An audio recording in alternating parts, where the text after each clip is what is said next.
Thank you so much. Because we have guest speakers that we have invited. So one of us is the one who's going to speak.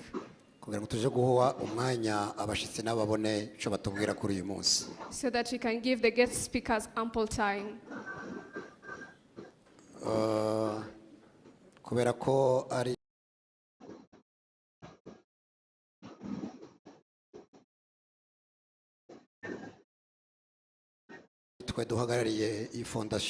Since we are the ones chairing this foundation,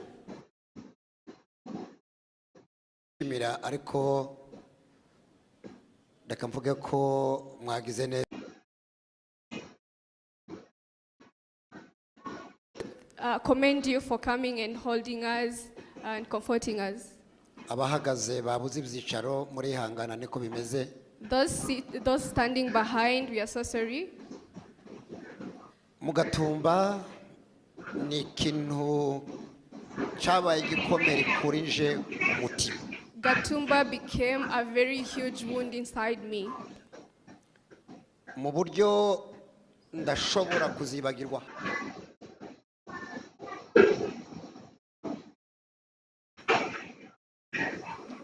Ubwicanyi bwabaye. Feeling that is beyond words. When we fled from Gatumba, we went there in June. There had been a war in Bukavu between the people that he had just mentioned. And we never knew where the soldiers were. Nyagazura Nyamukobwa. Famille Kanyamurambu yabuza Orida na Nyamutarutwa. Famille Gadi yabuze abantu batatu. Famille Ntaziganya yabuze abantu 8 hasigaye nyuma Ntaziganya Farazia Nyanshimwe Byicaza Nyamunyura Nehemia Nyamagaju Bebe. Famille Rukundo yabuze abantu 5 Nyamanyana Nyamaneza Maruhutsa Mariette Uwiringimana. Famille Gashumo yabuze abantu 4 Gashumo Nyamuco. Famille Mutware yabuze abantu 2 na Nyahumure.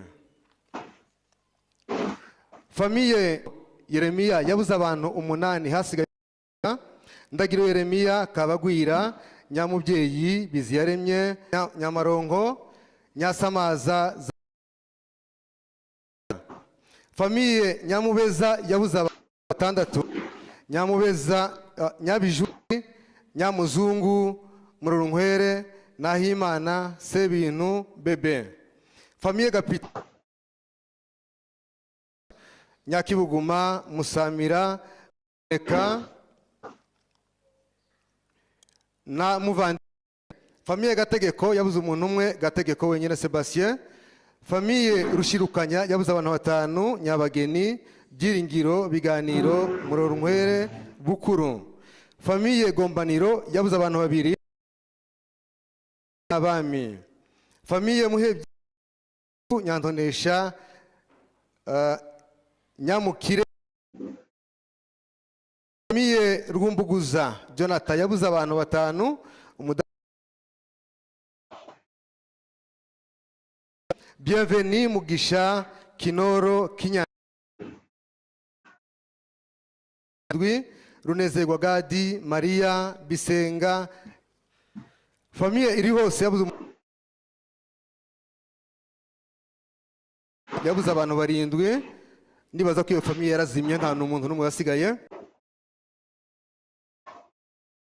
Mbonimpa Muhoza Nyaziraje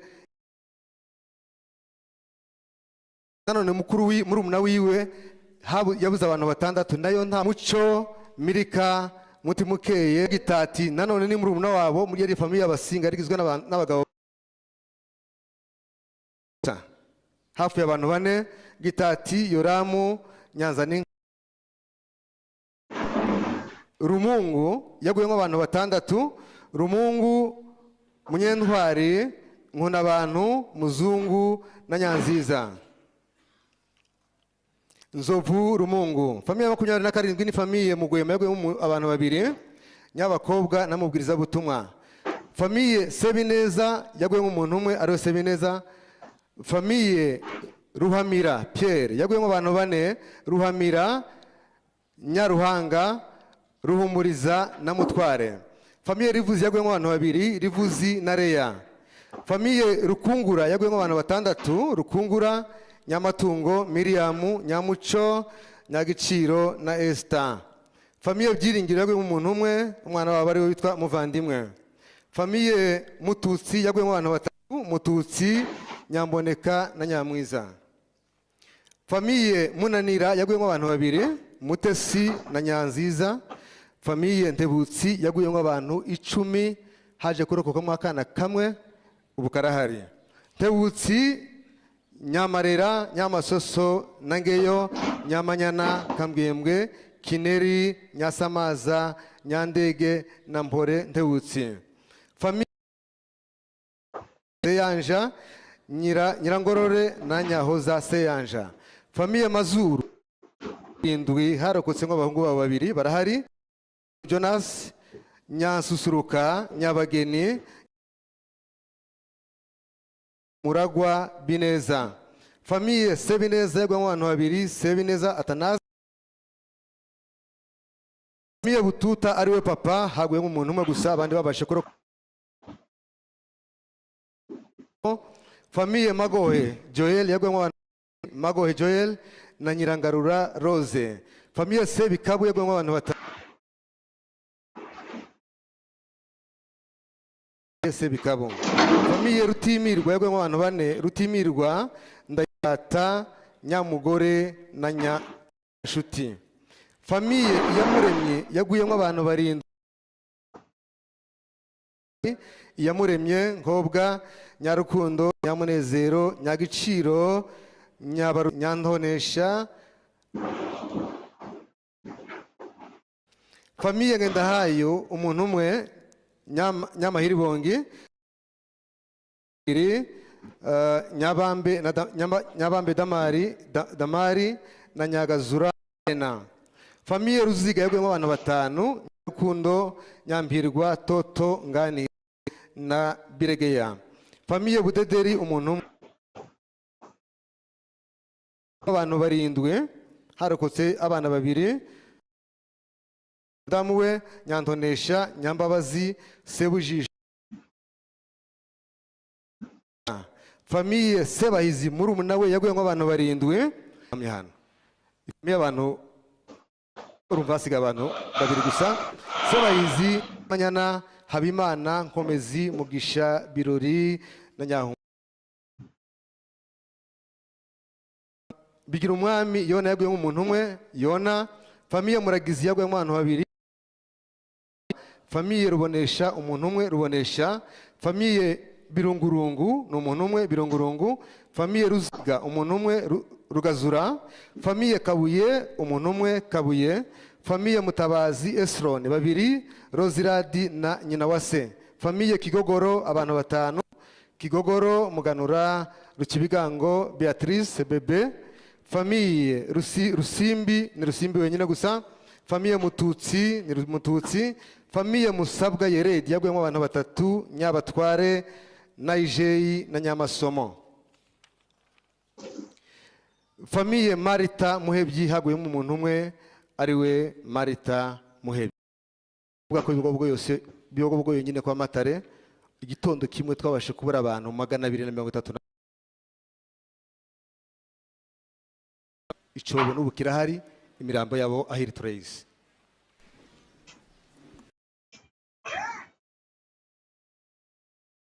Bafatiwe Kabera baza kwicirwa mu Kamanyura ku mupaka. abantu 40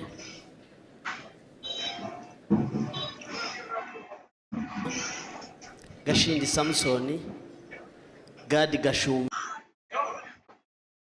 Elia Ndege, Elisha Mbabaza, Rukema, uyu ni se wa Dr. Kaniki. Ihari yabaye mbi yafasha abana be abahereza eveke byayene yakulo abantu bamuzi wari uyoboye Methodist cyo gihe amuhereza abana ngo abahungishirize Bukavu. Abagejeje Bukavu arabamugarurira mukamanyura bafana nabo. Ikintu kigaragaza ko harimo ubugome. Adoniya Ruberwa, Matiyasi Ndaturamirwa, Muringa Bizimana, Mudeke Sedekia, Diriyani Rubonerwa, Mirindi Rabani, Mbera Enoch, Mahinga Manoa, Mbamubera Tito, Habimana Isaac, Mutabazi Isidore, Timbwa, Rukinisha Bizimana, Rukundwa Christophe, Rwumbuguza Yonazari, Mundeba,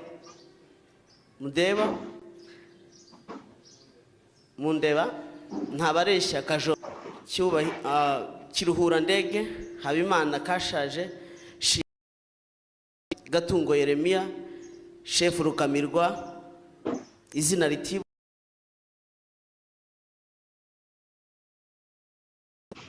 abantu 40 bafatiwe kabiri bagwa mukamanyura. Famiye abantu 79. Iye Rusabirwa Bipamba yaguyemo abantu 6. Rusabirwa Bipamba, Rusabirwa Nyabineza, Rusabirwa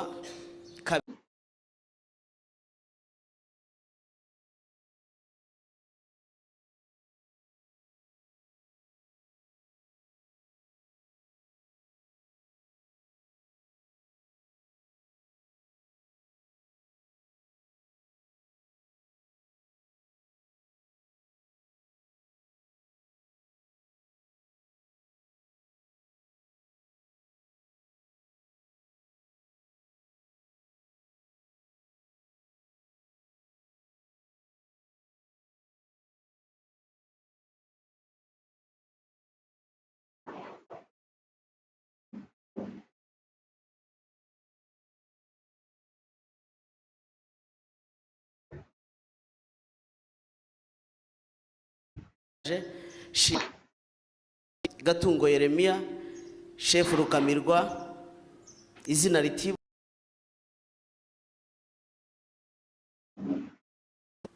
abantu 40 bafatiwe kabera bagwa mukamanyura. Famiye abantu 79. Iye Rusabirwa Bipamba yaguyemo abantu 6. Rusabirwa Bipamba, Rusabirwa Nyabineza, Rusabirwa kabanyine. Famiye Mubiri Rusingizwa yaguyemo umuntu umwe ari bitandaro, yaguyemo umuntu umwe ari we Munyakazi bitandaro nyine. Famiye Ndavugirwa Yakobo yaguyemo umuntu umwe ari we Ndavugirwa Yakobo. Famiye Tegeko Yona yaguyemo umuntu umwe ari we Tegeko Yona. Famiye Mukiza Diedone yaguyemo abantu 4. Ntoniya Madame Mukiza, Nyamitavu Mukiza, Nyazahabu Mukiza, Toto Mukiza. Famiye Misigaro Ndahigima yaguyemo abantu 5. Misigaro Ndahigima, Nyankumi Madame Misigaro, Sebitereko Misigaro, Nyazigama Misigaro, Tosha Misigaro. Famiye Bigabiro Misigaro yaguyemo abantu 2. Bigabiro Misigaro, Gakumi Madame Bigabiro. Famiye Rukenurwa Amon yaguyemo umuntu umwe ari we Rukenurwa Amon. Famiye Rutebuka Rukenurwa yaguyemo umuntu umwe ari we Rutebuka Rukenurwa. Famiye Ngurube Sadoki yaguyemo abantu 2. Ngurube Sadoki, Nyamukire Sadoki. Famiye Nsabiyumva Sadoki yaguyemo umuntu umwe ariwe Nsabiyumva Sadoki. Famiye Radis yaguyemo abantu babiri, Radis na Bebe Radis. Famiye Karufando Bipamba yaguyemo abantu babiri, Karufando Bipamba, Kajonga Karufando.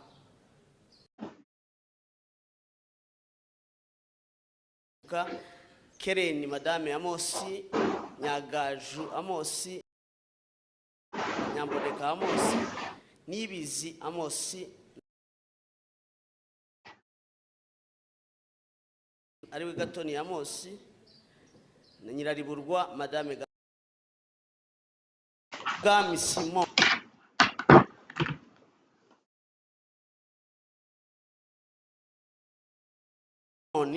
Yaguyemo umuntu umwe, Nyirariburwa Kajibwami. Yasi Ntagora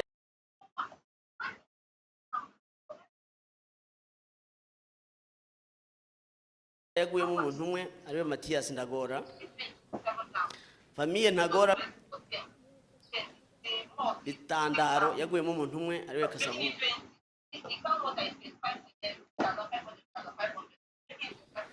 Abo nibo bantu bishwe bo mu muhana wa Bivumu. Ingo 32 zaguyemo abantu 79, abana 36, abagabo 31, abagore 18, bose babanye n'abantu 79. Soreze ku muhana wa Magaja waguyemo abantu 13, mu ngo 11. Famiye Muhanda Prosper yaguyemo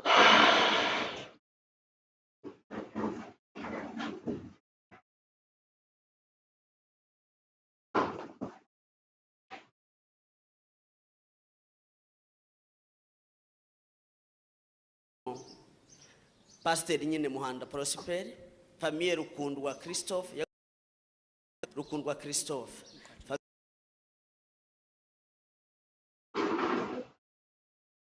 Famiye Nzigamwa Simoni yaguyemo abantu babiri, Nzigamwa Simoni ubwe yaguyemo umuntu umwe, Rutebuka Muharaba. Famiye Revera Munyamahoro yaguyemo umuntu umwe ariwe Revera Munyamahoro. Famiye Gasirasi yaguyemo umuntu umwe ariwe Gasirasi nyine. Famiye Muzehe Birorero yaguyemo umuntu umwe ariwe Muzehe Birorero. Ningo 11 zaguyemo abantu 13. Abantu bishwe mu muhana wa Bivumu n'Amagaja bahura n'abantu 92. Abo bose kimwe n'abandi bagenzi bacu bavuye gusomera amazina yabo, nagira ngo fata umunota umwe duhaguruke tubibuke. Let us request you to stand on your feet as we remember those who have been mentioning their names.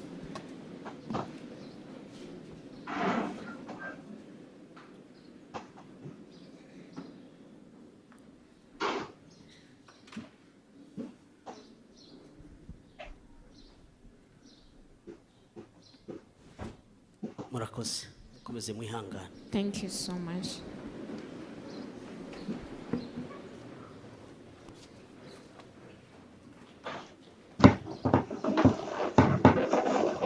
Murakoze cyane abamaze kudusomera amazina y'abatwibuka kuri uyu munsi.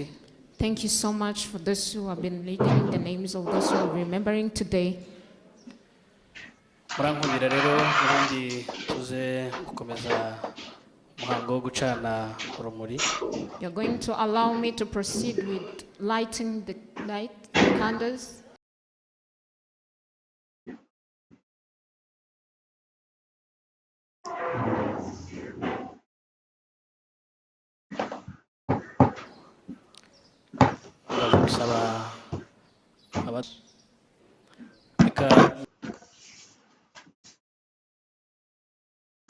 I request the guest of honor, Honorable. Nifuzaga ko gusaba And also chairman to step in front also. none umushitsi wacu Tumaini araza gutambukana na Bishop bari kumwe. And also our sister. Gusaba abahagarariye Fondation Gatumba muraduha abantu bane. May I request the leader of Gatumba Foundation.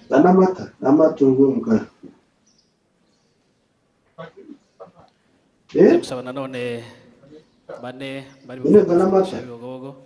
And also to request 4 people from Bibogobogo ese umuceri Foundation aduhaza to step in front. umuceri aduhaza umuceri aduhaza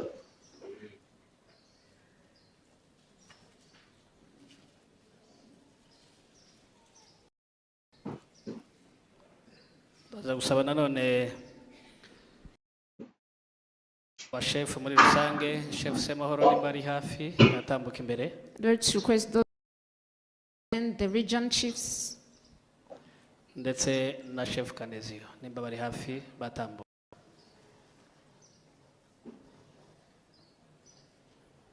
Ndaza gusaba abahagarariye we are going to request those who are sabe Alliance ya Agape, Alliance ya Shalom ndetse na Evangelico baraduha umuntu umwe.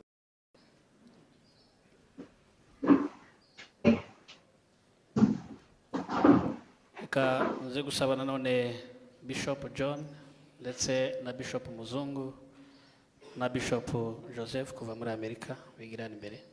I request also the bishops I mentioned their names to step in front.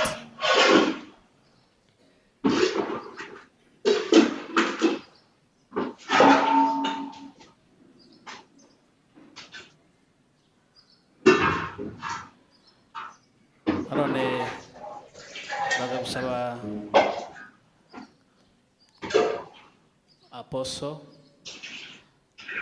Joseph ndetse na Bisenga. I also request Apostle Joseph and Apostle Bisengo to step in front.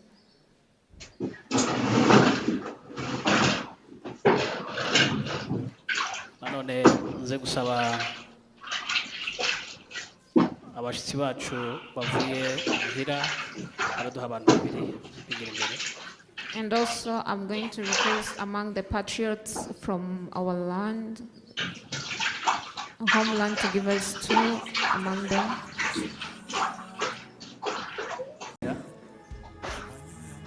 Let me know after you're done.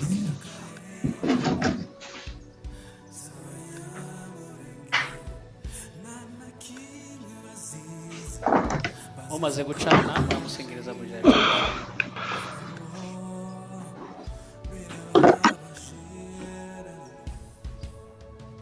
Hanyuma ndaza gusaba ko twese twongera guhaguruka kugira ngo n'ubundi dukomeze kwibuka abacu.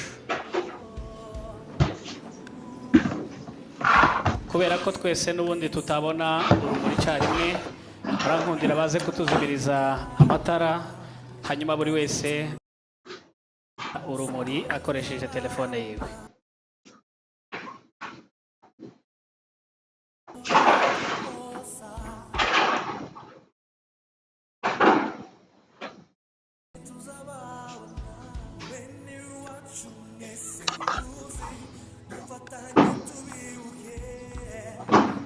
Yes, abari ku nanga rero baraza kudufasha gucogoza iyo nanga, hanyuma tuze kongera gufata umwanya twibuka abacu bazize uko baremwe, turibuka twiyubaka, nanone kandi duharanira yuko ibyabaye bitazigera byongera kandi kuba. Twibuke twibuka yuko turi mu mwanya wacu ndetse n'uwabo abatagihari.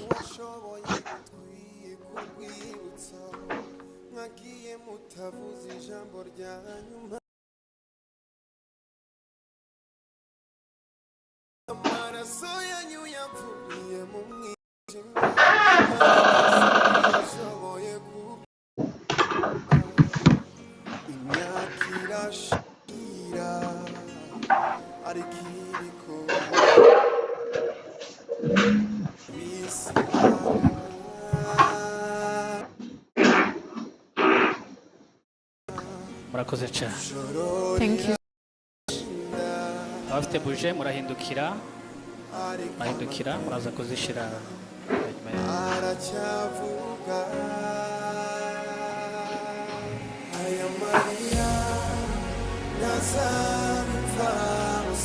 Ushobora gusubira mu zicaro.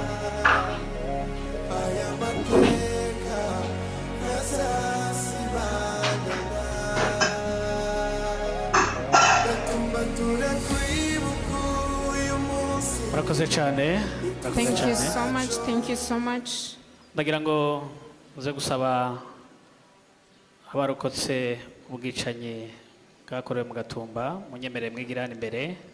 May I request the survivors Gatumba massacre to step in front? Baraza kutugezaho umuntu umwe utanga ubuhamya. They are going to offer one person to give testimony.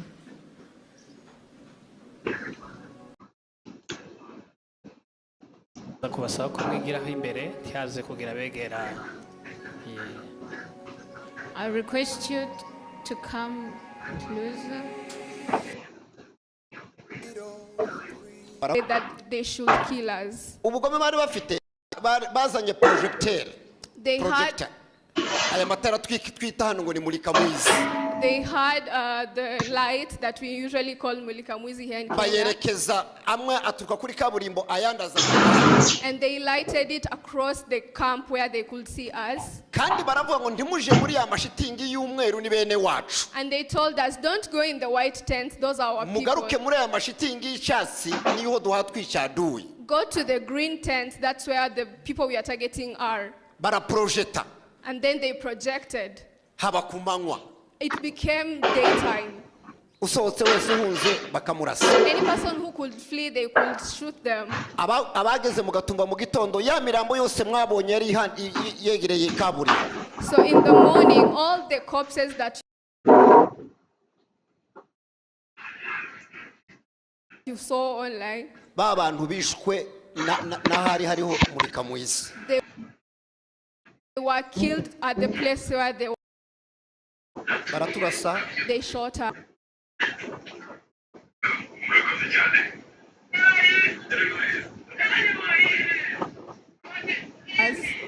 kugeza batangiye gutwika Until they started. n'uwagombaga kurokoka kubera bamurashe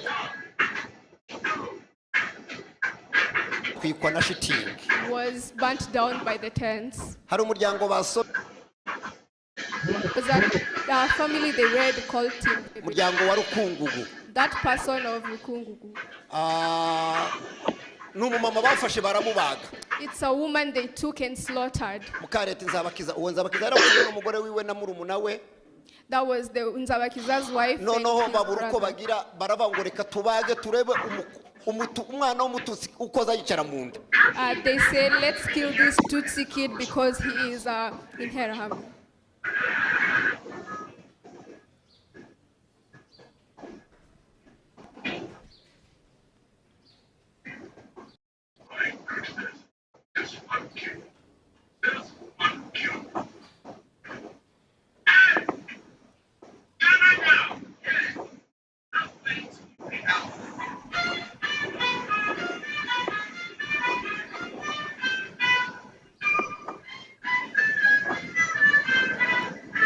Nyagazura baramubaga Nyagazura was slaughtered.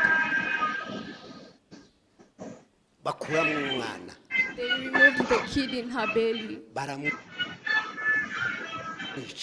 and killed the baby, the unborn baby. umwana uri mu nda ngo barebe uko umwana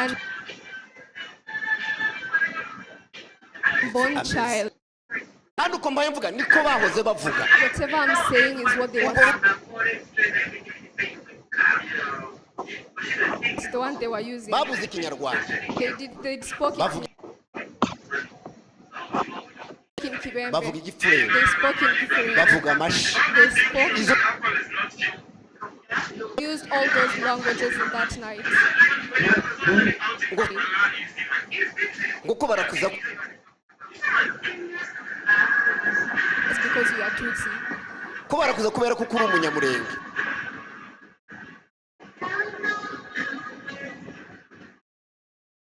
They were killing us because we were muri twebwe Banyamulenge. ninde washatse kuba umunyamurenge Who wanted to become.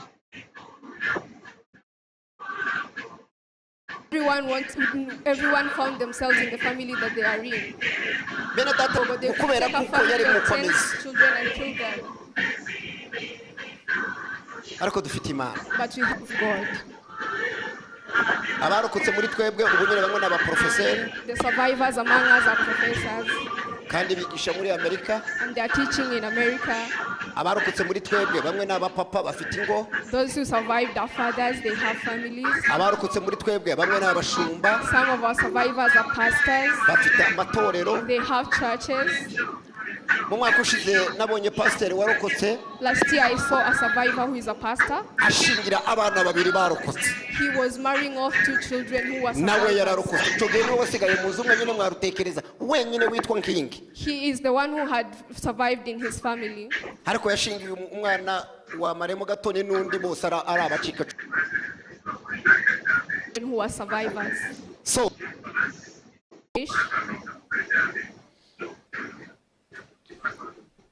abantu bavuga ko tutapfuye, People who say that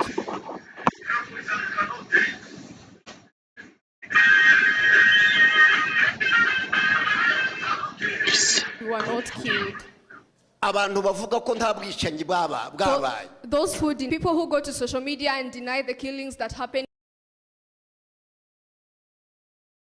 Mu Bibogobogo baba mu Gatumba twese dufite imirara. and the people who survived both in Gatumba and Bibogobogo are here. Nabo babivuga bafite bene wabo baba muri iyo mirara babuze ababo. The deniers also have families who are also survivors or who lost Imbura people. umusita umunyabyinshi umusinzira uko ntamenye ariko ufite uwanyu wapfuye. Whoever you are, you have a person who was killed in either of the killings. Turasaba ubutabera We request for justice kugira ngo ababikoze barahari. so that the perpetrators can be brought to books. Uwitwa Habimana yaravuze ngo nibo babikoze, yari umuvugizi wa FNL. The person called Habimana admitted to doing it. Arahari ubu nyine. He is alive. Rwasa ni wari perezida wa FNL Parme Hutu arahari. Agathon Rasa is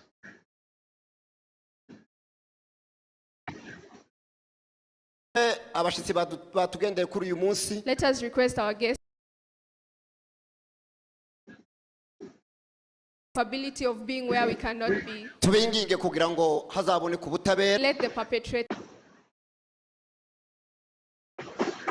receive the fate that they deserve. Murakoze, Imana ibahe umugisha. Thank you so much.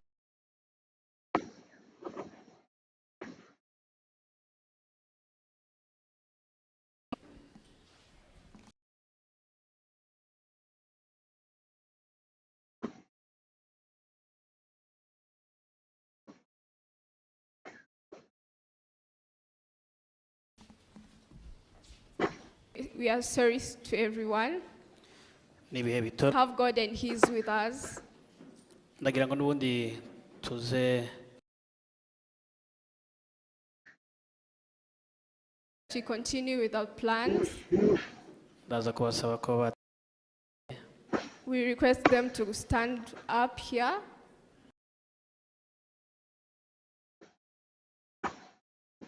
ubutumwa bugufi baduteguriye binyuze so that they can pass across the information.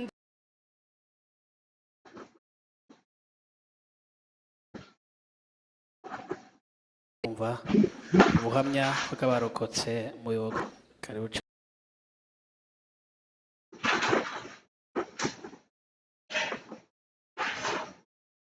cyane ko baduteguriye umuvugo. They have poems.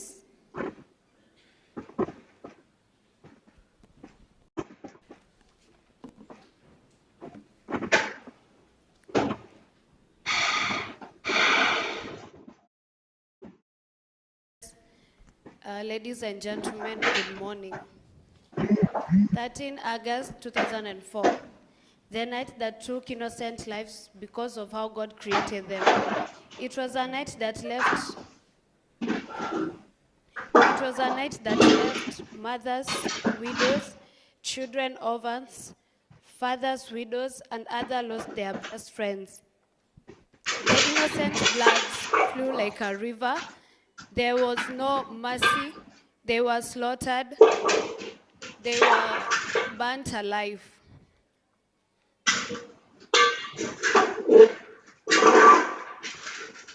Today, we come together to remember the victims of Gatumba tragedy. 22 years after this painful event, we honor their lives that were lost and stand with families and communities who continue to carry the memory of their beloved ones.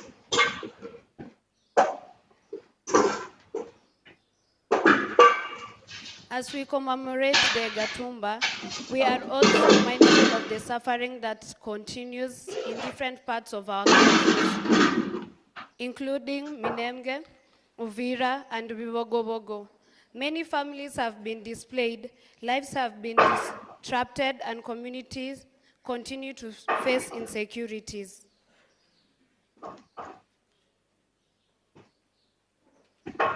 This day reminds us that peace should never be taken for granted.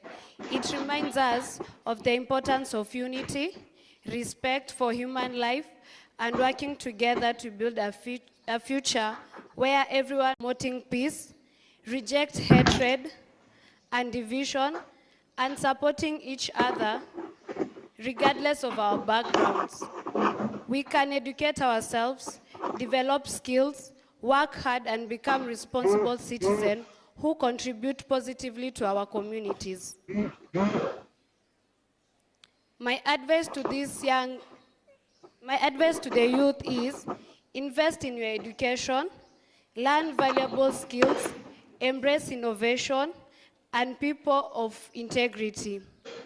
Let us choose dialogue over conflict, unity over division, and peace over despair.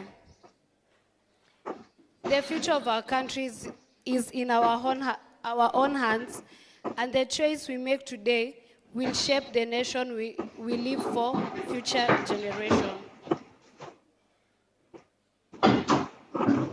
Together, let us honor the memories of those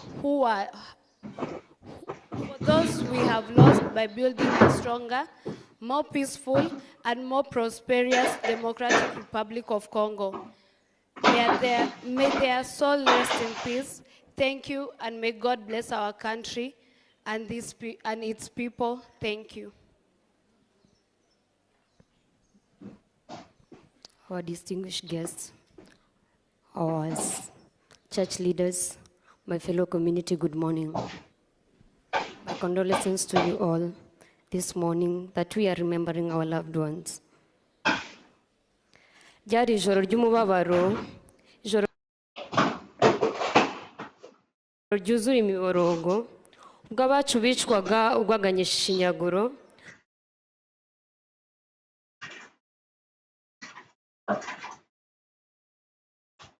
wari umunsi usanzwe nk'iyindi, abana bakina basabana.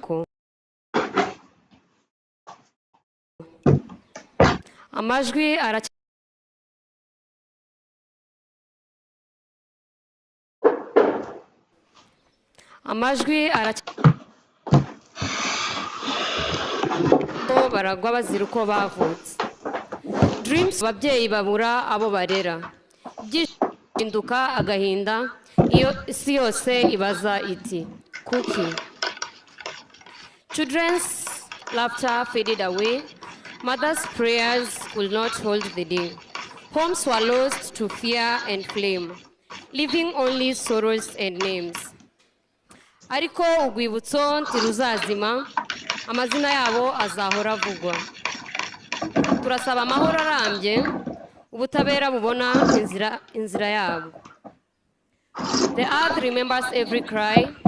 The wind still asks the question why. Through hatred tried to steal the light, hope still rises after night. Twibuke abazize urwango, twange ivangura n'urugomo. Ubumwe n'urukundo bitubere inzira, kugira ngo amateka nkaya atazongera kubaho. Let every voice speak truth with care. Let justice answer every prayer. May peace replace the sounds of pain, and love help heal the land again. We remember those who could not stay in different counties in Minembwe, in Bibogobogo, in Gatumba, in Uvira, and other parts. Their memories lives in every heart, a call for peace, a brighter start. Nimuruhuke mu mahoro, Banyagatumba, Banyabibogobogo, tuzabibagirwa. Thank you.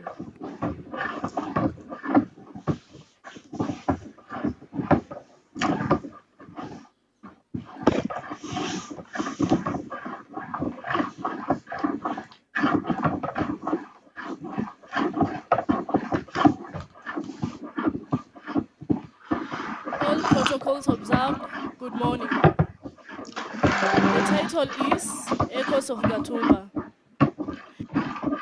Dreams folded neatly, seeking peace, seeking shelter. But the night had a different song to sing. A song of sorrow carried on a broken wing. The stars keep as innocent blood was spilled in their sleep. As innocent blood stained the earth beneath.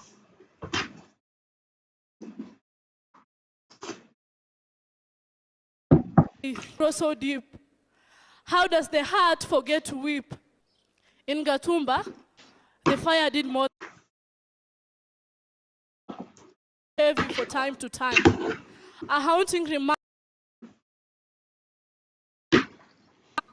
Children who should have been scarce. Mothers who should have been singing songs were singing sobs. Fathers who should have been building dreams for tomorrow of sorrow. But listen. You can burn a home, memories awake.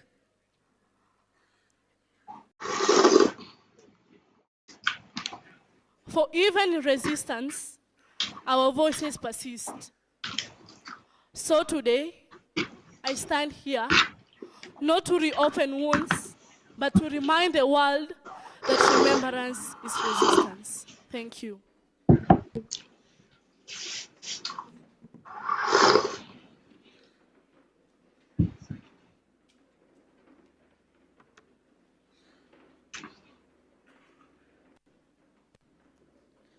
Barakoze cyane ku Thank you butumwa so much. batugeneye. Thank you so much to the poets. Katuze gusaba abacikacumu ba Bibogobogo batambukana imbere batugezeho ubuhamya. Let's request Bibogobogo survivors to come in front. Ubuhamya buraza gutangwa n'umuntu umwe. They will also give one person. Abandi baraba bahagaze iruhande rwe. The one person is the one who is going to share the testimony.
Okay, reka tuvuge bukeya ku ncamake mbere y'uko mpereza umwana wavuye Tanzania uvuga nuko yagarutse. Let me speak briefly of what happened before we give someone from Tanzania so that he can tell us what happened. Mu ncamake mu Bibogobogo hari abantu benshi baza amakuru atariyo, niyo mpamvu dushaka kugira ngo dutange byibuze bref historique byabaye. In summary, there are so many people who have misinformation on what happened in Bibogobogo, and that is what we are here to do today. Abantu twabuze mu Bibogobogo 96. In Bibogobogo, 1996.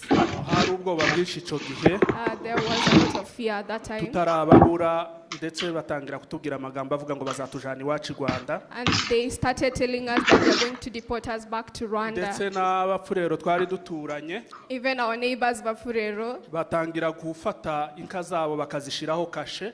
They started stamping their cows. Kugira ngo babone baza ngo bazatandukanye inka z'abanyamurenge n'iz'abafurero. So that when the killers come, they can differentiate their cows from our Banyamulenge's cows.